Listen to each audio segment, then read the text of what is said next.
Emmanuel Mbemba, président du CAP à l'origine. Le CAP, c'est le Congrès des agents publics, parapublics et privés de l'État, l'une des principales centrales syndicales gabonaises. Je suis également président de l'Union syndicale des enseignants du Gabon et président du MCVL. Le MCVL, c'est un parti politique que nous avons créé il y a 3 ans aujourd'hui. Donc, le Mouvement citoyen des volontés de liberté, par ailleurs, vice-président de l'Union internationale des services publics et assimilés en charge de l'Afrique francophone. Vous savez, le Gabon n'était plus normal. Nous avons créé ce parti à l'origine en respectant les textes en vigueur. On nous avait demandé de fournir 3000 signatures. Nous l'avons fait et arrivé au ministère de l'Intérieur, on nous dira que ce n'est plus 3000, c'est maintenant 9000 signatures. Et nous sommes issus de la société civile.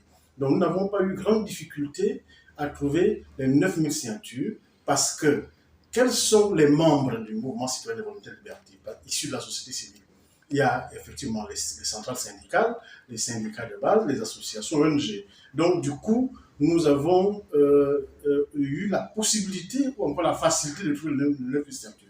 Contre toute attente, le ministère en charge de l'Intérieur ne veut pas nous délivrer le récépissé définitif. Je vous dis quelque chose. En 2023, en août 2023, pendant que nous réclamions ce récépissé et pendant que nous avons déposé, le jour même que nous déposions notre candidature auprès du CGE, le lendemain, le ministère en charge de l'Intérieur nous appelle pour dire « Venez chercher votre récépissé provisoire ».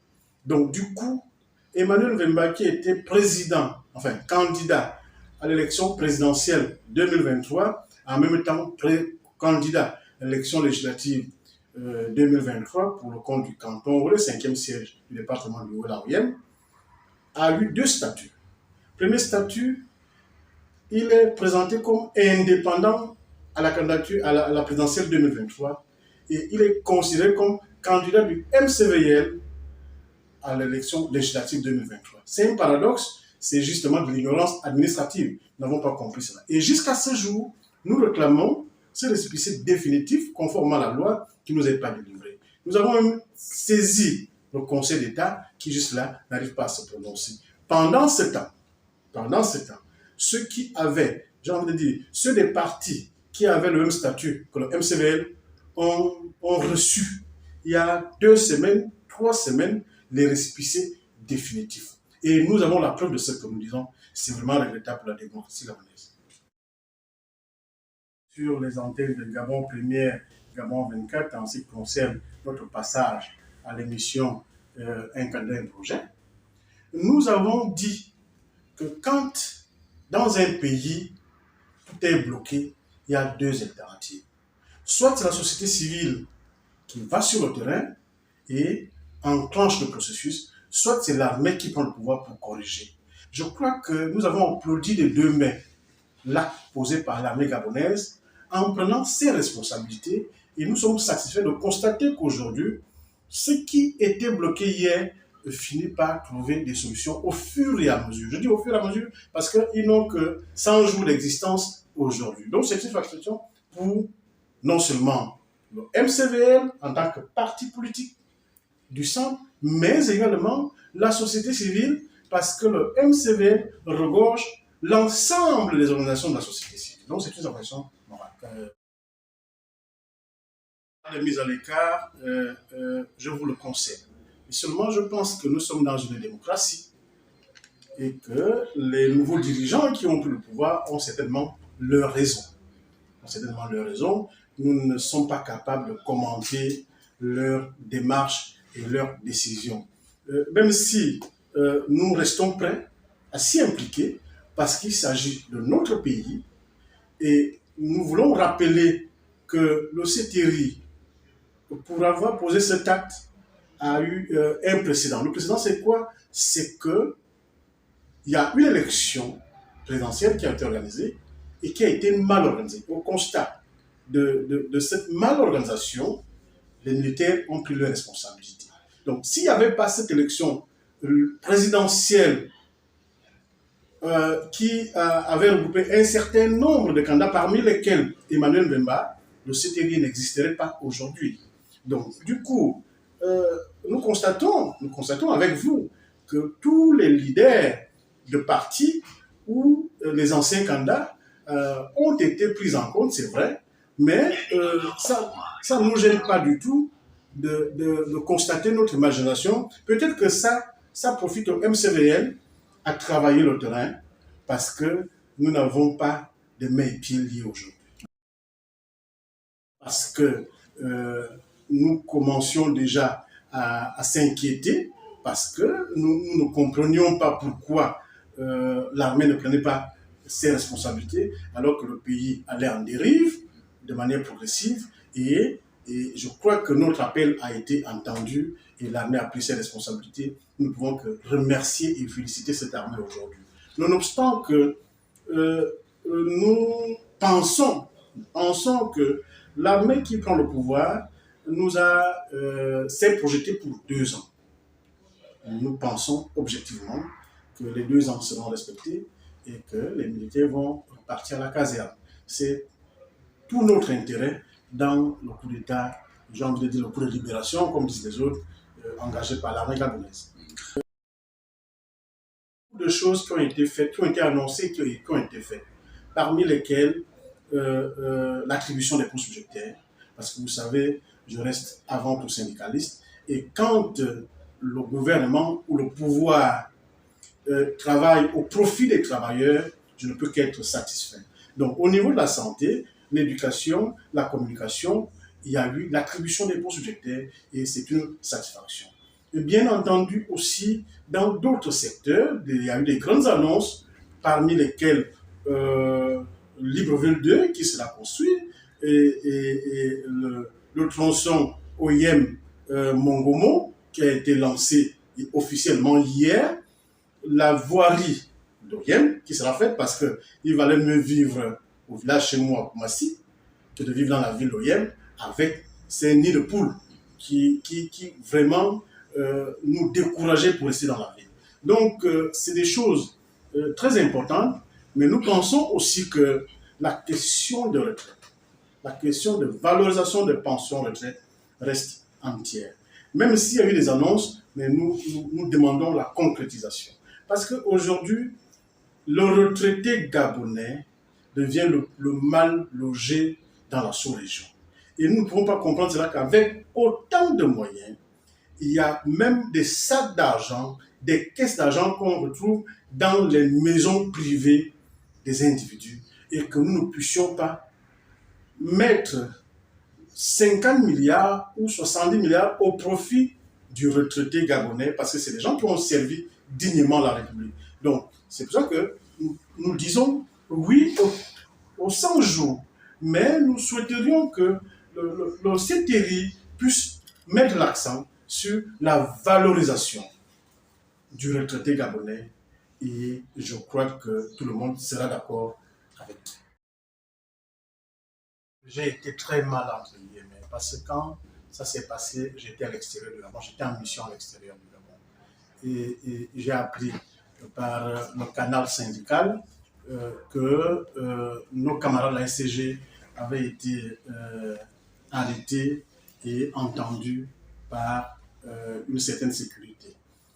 Moi, je pense que le CTRI, dans ses missions régaliennes, est venu pour construire la démocratie.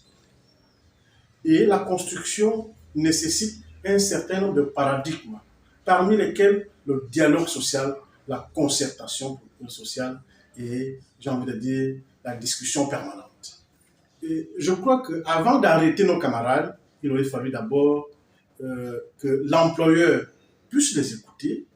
Mieux encore, le gouvernant en responsabilité de l'énergie devait entendre, discuter avec ses compatriotes. Alors, franchir le pas de la détention a été un dérapage.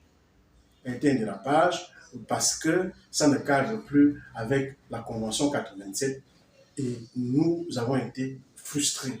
Et nous nous préparons à déposer une correspondance sur la table du Premier ministre pour dire plus jamais ça. Parce que la SG, bien que dénoncée par ses services médiocres, entre guillemets, les partenaires méritent respect et considération.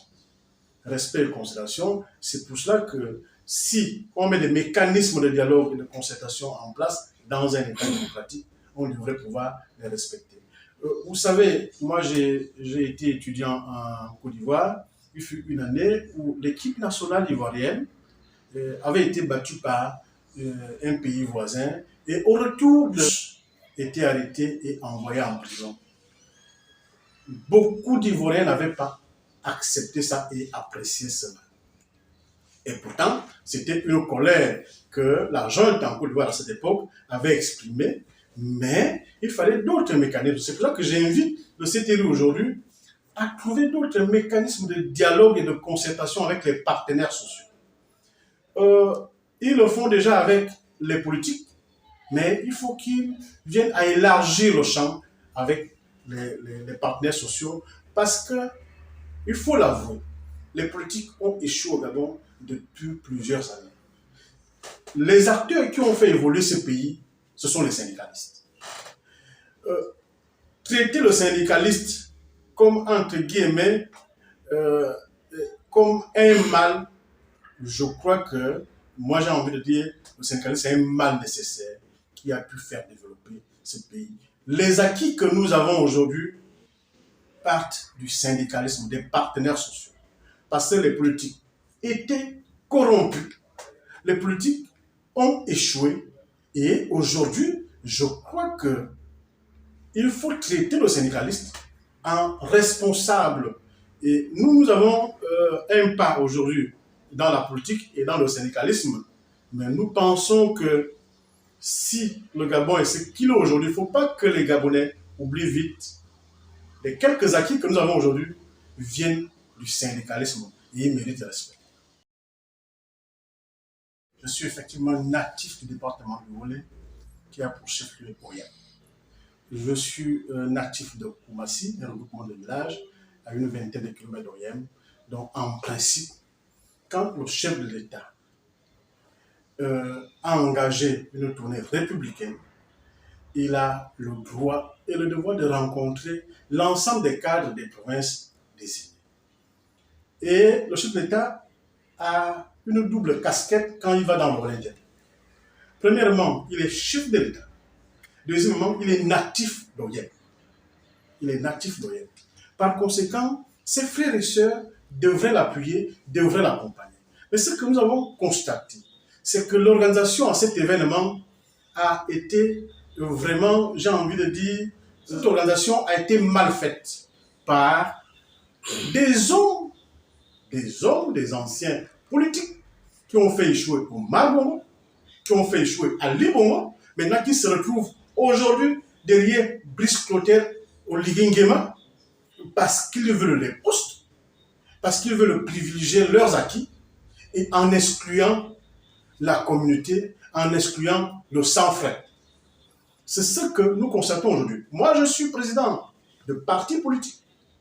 Je suis président de confédération syndicale en charge de l'Afrique francophone et j'ai honoré le Gabon pendant 2 mandats.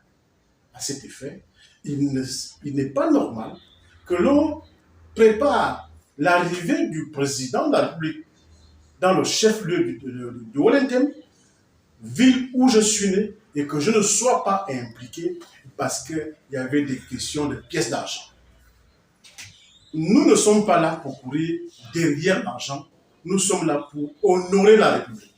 C'est pour ça que je ne voudrais pas accuser le CTRI, parce que le CTRI n'a rien fait, le CTRI a été tout simplement reçu par la population. En revanche, j'indexe ceux qui ont eu la charge d'organiser cette visite dans le septentrion.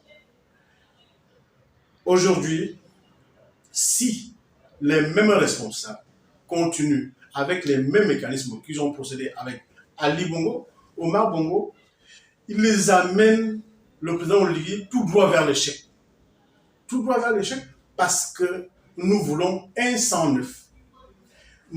Oligui Nguema, c'est un jeune président qui a besoin de l'appui de tout le monde et je crois savoir qu'il n'a pas besoin de marginalisation et d'exclusion. C'est pour cette raison que ça n'entache en rien les rapports du MCVL ou de M. Mbemba avec le CTRI et le chef de l'État.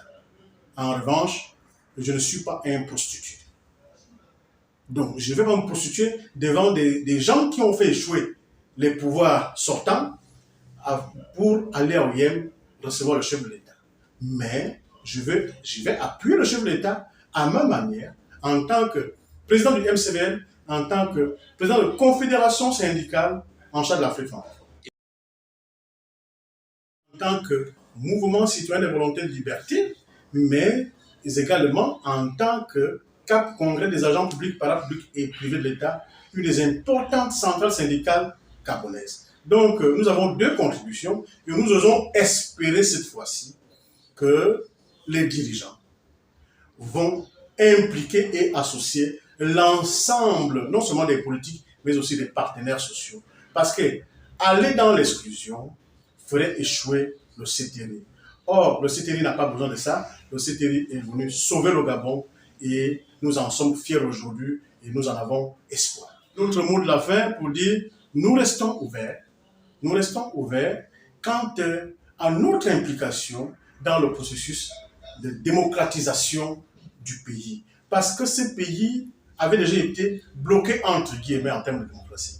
Aujourd'hui, le CTRI, bien que militaire, est venu libérer le pays et il doit continuer à mettre les mécanismes et les instruments en place pour que le Gabon retrouve véritablement sa place dans le temps. Parce que hier, le Gabonais n'était plus considéré, le Gabonais n'était plus respecté à l'extérieur. Aujourd'hui, moi je reviens d'une mission à l'extérieur. Aujourd'hui, on recommence à considérer le Gabonais. Quand j'ai dit que je suis Gabonais, ils ont dit « Ah, le président Oligui », j'ai dit oui.